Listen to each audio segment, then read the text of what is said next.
प्रभातखबर.com, विश्वास वही, रफ्तार नहीं।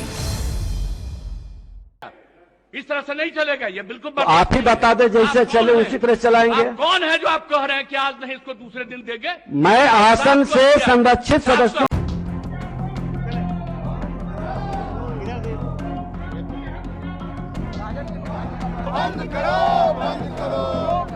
नमस्कार, मेरा नाम है राजेश और आप देख रहे हैं प्रभात खबर। सोमवार को मुख्यमंत्री और विधानसभा अध्यक्ष के बीच हुई तकरार के बाद बिहार में राजनीतिक तापमान बढ़ गया है। आरजेडी मंगलवार को विधानसभा का बहिष्कार कर विधानसभा अध्यक्ष को पुनः विधानसभा बुलाने की मांग करते हुए सदन से बाहर निकल गया। इसके साथ ही राजद का कहना है कि जब तक विधानसभा अध्यक्ष सदन में नहीं आते हैं वे कार्रवाई में भाग नहीं लेंगे। हम बताएं, कल नवादा के मामला को लेकर विधानसभा अध्यक्ष और मुख्यमंत्री के बीच विधानसभा में ही हल्का कहासुनी हो गया था। इसके बाद से बिहार में राजनीतिक घटनाक्रम तेजी से बदलने लगा। रात में मुख्यमंत्री नीतीश कुमार राज्यपाल से मिले, वहीं मंगलवार की सुबह विधानसभा अध्यक्ष सदन में भाजपा के नेता deputy CM Tarkishore Prasad Singh, deputy CM Renu Devi समेत भाजपा के सीनियर नेताओं के साथ बैठक भी किए। इसके बाद वो सदन में नहीं गए। इसको लेकर आरजेडी आज मुद्दा बनाया और सदन का बहिष्कार कर दिया।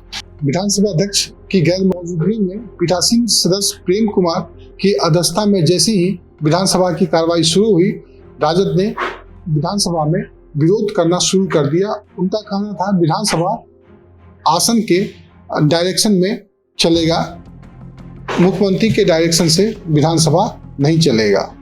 इसके साथ ही साथ राजद का आरोप है कि मुख्यमंत्री भी आए और सदन में विधानसभा अध्यक्ष से माफी मांगे। भाजपा नेताओं ने भी कल के घटनाक्रम को लेकर अपने साथियों पर ही सवाल खड़े किए हैं। भाजपा विधायक विनय बिहारी का कहना है कि जब मुख्यमंत्री नीतीश कुमार आसन और भाजपा नेता विधानसभा अध्यक्ष विजय कुमार सिन्हा पर बोल रहे थे तब भाजपा का कोई सदस्य उनके साथ खड़ा नहीं दिखा, यह गलत है। भाजपा विधायक हरिभूषण बजौल ने भी इस बात को लेकर अपने साथियों पर प्रहार किया है और उनसे सदन में इस मामले को विधानसभा अध्यक्ष के साथ खड़ा होने की मांग किया था। उनका कहना था कि सदन में भाजपा को विधानसभा अध्यक्ष के साथ खड़ा होना चाहिए था। बहरहाल किसने क्या सब कुछ कहा है, आइए हम आपको दिखाते हैं इस वीडियो में। करके सजा देगी, आपका ये काम नहीं है। आप पूछ रहे हैं, जवाब दिया जा रहा है। अब आप कहिएगा इसको फिर करेंगे, इसका मतलब है संविधान का खुलेआम उल्लंघन कर रहे हैं। माननीय मुख्यमंत्री जी, अब सुना जाए। चलेगा, इस तरह से नहीं चलेगा, ये बिल्कुल तो आप ही बता दें जैसे चले उसी तरह चलाएंगे। आप कौन है जो आप कह रहे हैं कि आज नहीं इसको दूसरे दिन देंगे? मैं आसन से संरक्षित सदस्यों को करने के लिए करिएगा। और आपको मालूम है अभी हमने क्या कहा?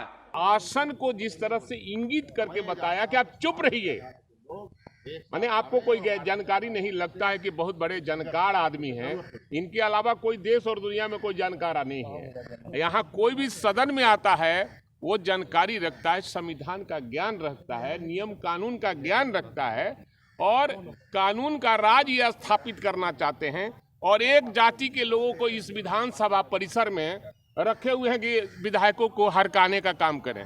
और जब हम लोग घुसते हैं तो रोको, विधायक जहां बैठा हो और इस तरह का भाषा का प्रयोग लोग करते हैं तो हमको लगता है कहीं न कहीं लोकतंत्र पर कुठाराघात हो रहा है।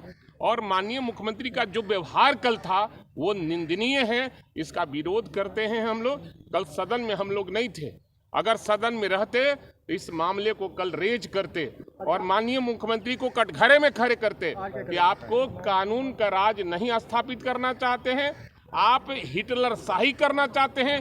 ये हिटलर शाही राजद के रहते, तेजस्वी यादव के रहते हुए हिटलर शाही आपकी नहीं चलेगी। तो हमारी पार्टी का एक भी विधायक जो है खड़ा होकर नहीं बोला कि इस तरह की बात मुख्यमंत्री जी क्यों कर रहे हैं। बोलना चाहिए था।